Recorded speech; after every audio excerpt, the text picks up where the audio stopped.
네, 반짝 뜨고 사라질 테마가 아니라 계속해서 갈만한 테마 찾아보는 시간이죠. 갈 테마 가라 시간입니다. 오늘은 서초중앙 PB센터의 길건우 FC 모셔보고 얘기 나눠보도록 하겠습니다. 위원님 안녕하십니까? 안녕하십니까? 네, 안녕하십니까? 네. 사실 제가 그 수익률들 종목들을 쭉 봤을 때 분명히 LG U+, 한미 반도체 수익률이 15% 나왔거든요. 그래서 충분히 볼만한데 네. 아, 난 이 정도 수익에는 만족을 못한다 하셔가지고 저희가 수익이 더 올라오면 네. 그때 점검을 도와드리도록 하겠습니다. 네. 바로 가고 있는 테마 먼저 확인해 보도록 할게요. 네.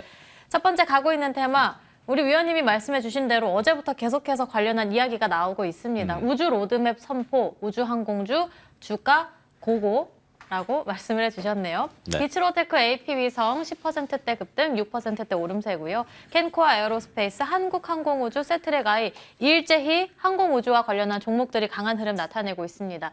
지난주에는 일론 머스크랑 윤 대통령이 30분 동안 화상 통화를 하고 또 네. 어제 이어서 오늘은 우주 로드맵이 발표가 되고 관련해서 어떻게 보시나요? 뭐 사실은 이제 우주항공 테마 같은 경우에는 굉장히 단발적이었어요. 뭐 발사에 성공하든 실패를 하든 항상 결과치가 나오고 나면 주가는 곤두박질을 쳤거든요.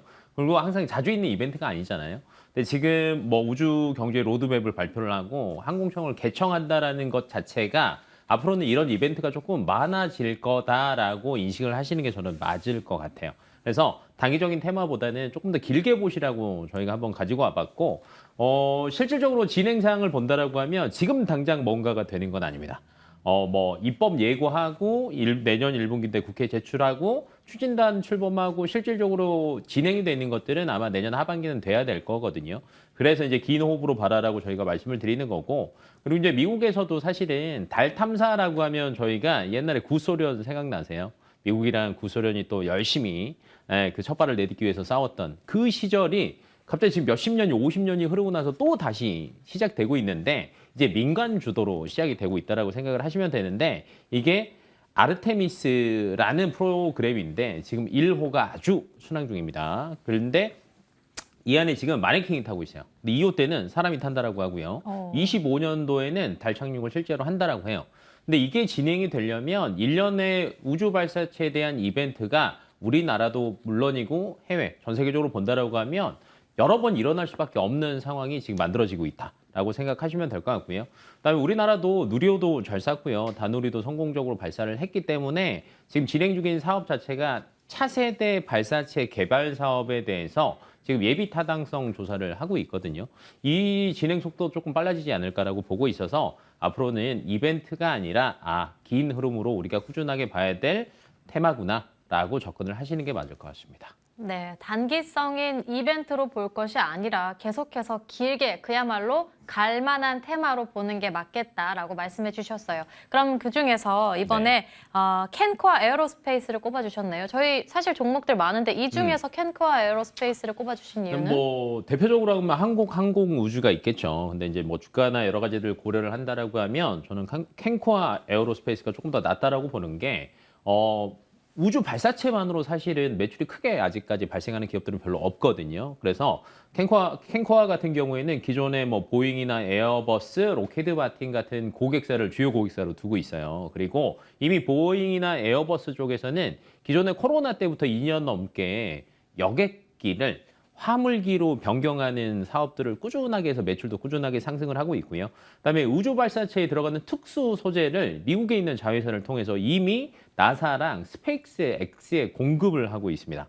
그다음에 이제 추가적으로 최근 들어서 이제 UAM 테마들이 분명히 있잖아요. 근데 이 UAM 시장에서도 뭐 열심히 또 여러 가지들 나타내고 있기 때문에 매출도 어느 정도 받쳐주는 기업들 위주로 대응을 해야지 제가 볼 때는 길게 갈 수 있을 걸로 봐서 켄코아 에어로스페이스를 한번 골라봤습니다. 네, 위원님이 요즘 계속해서 우주항공, 특히나 켄코아 에어로스페이스를 지속적으로 언급한다는 그런 보도가 지금 계속해서 들어오고 있습니다. 네, 저희가 가격 전략 바로 받아볼게요. 네. 저는 목표가는 16,000원이고요. 손절 라인은 12,000원으로 대응을 하시면 좋을 것 같습니다. 네, 가격 전략은 하단 참고해 주시면 되겠고요. 저희 다음번 갈만한 테마 바로 확인해 보도록 하겠습니다. 길건우스 갈 테마입니다. 두 번째 갈 테마 열어보시면은요. 지금 하단을 틀어주고 있지 않은데요.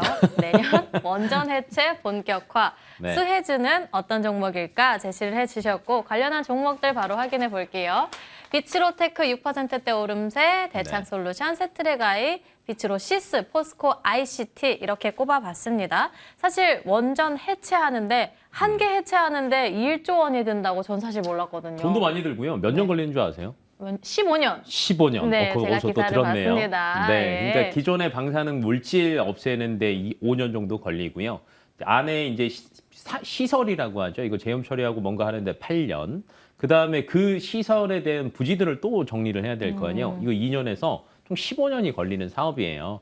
최근 들어서 이제 원전 해체 얘기가 나오다 보니까 관련주들이 조금 움직이기는 하는데 저는 조금 길게 보라라고 말씀을 드리고 마찬가지로 싶어서 길게 봐라. 네, 정말 길게 봐야 되거든요. 한번 가지고 와봤고요. 사실은 이제 내년부터 저희 원전 중에 가장 오래된 게 고리 1호기랑 그다음에 월성 1호기거든요. 이게 이제 해체가 시작이 됩니다. 근데 전 세계적으로 보면은 원전이 600여 기가 있는데 그중에 해체된 게 21기 정도밖에 안 되더라고요.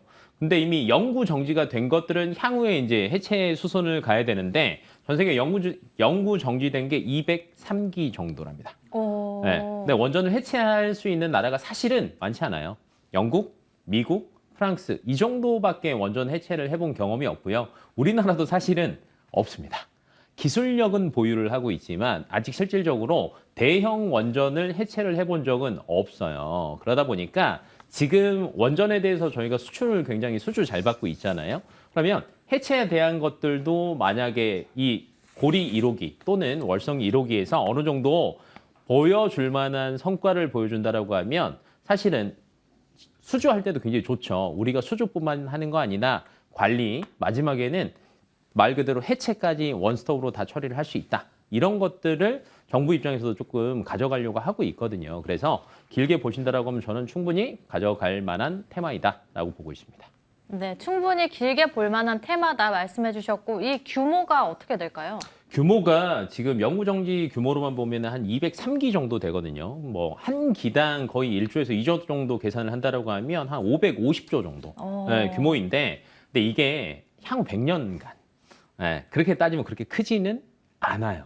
네, 그래서 원전 해체만 가지고 실적이 굉장히 드라마틱하게 바뀔 거다라는 것들은 조금 배제하시는 게 맞을 것 같고요. 그 안에서 만약에 같이 간다라고 하면 시공도 하고요. 말 그대로 원전을 짓기도 하고 해체도 할 수 있는 기업들 위주로 대응을 하신다라고 하면 두 가지를 다 혜택을 보실 수 있지 않을까 싶습니다.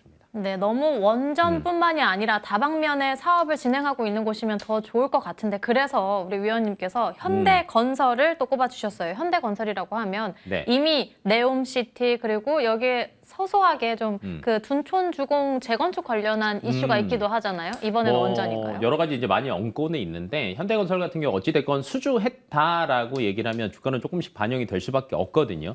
근데 이제 우리나라 고리 1호기 같은 경우에는 사실은 기존의 방사능 물질이 있는 것들을 먼저 처리를 해야 되는데 임시 저장 시설이 없어요. 그래서 같이 지어야 돼요. 그리고 기존의 방사능이 없는 비방사능 시설도 같이 해체를 해야 되는데 당연히 그러면 건설주들이 들어가야 되겠죠. 그래서 현대건설 같은 경우에는 국내 원전의 90%를 시공을 했습니다. 그다음에 UAE에 최근에 삼성물산이랑 바라카 원전을 또 시공을 했죠. 그러다 보니까 거의 현대건설이 들어가는 거는 기정사실화 돼 있다라고 보시면 될 것 같아요. 그래서 해체가 시작된다라고 하면 수주 소식이 들릴 거고 그러면 주가는 조금 움직일 거다. 그다음에 현대건설 같은 경우에는 이미 미국의 원전 해체 전문 기업인 에이콤이라고 있거든요. 7년 전부터 MOU를 체결을 해서 관련 기술들을 이미 대부분 확보를 하고 있어요. 그래서 아마 현대건설 자체가 주가가 가장 빨리 그래도 안전하게 움직일 수 있지 않을까라고 보고 있습니다. 네, 빠르고 안전하게 오를 만한 곳으로 현대건설을 네. 꼽아주셨어요. 원전뿐만이 아니라 여러 이슈들 갖고 있죠. 저희 가격 전략도 바로 받아볼게요. 네, 목표는 45,000원 정도로 좀 짧게 보시는 게 저는 좋을 것 같아요. 그다음에 이제 손절 라인은 37,000원으로 대응하시면 좋을 것 같습니다. 네, 오늘 마지막 종목으로는 현대건설 꼽아봤습니다. 목표 주가는 45,000원, 손절 라인은 37,000원으로 대응해 보도록 하겠습니다. 지금까지 갈테마 가라 시간 함께했고요. 오늘은 한국투자증권의 서초종합PB센터 길건우 FC와 함께했습니다. 오늘 말씀 감사드립니다.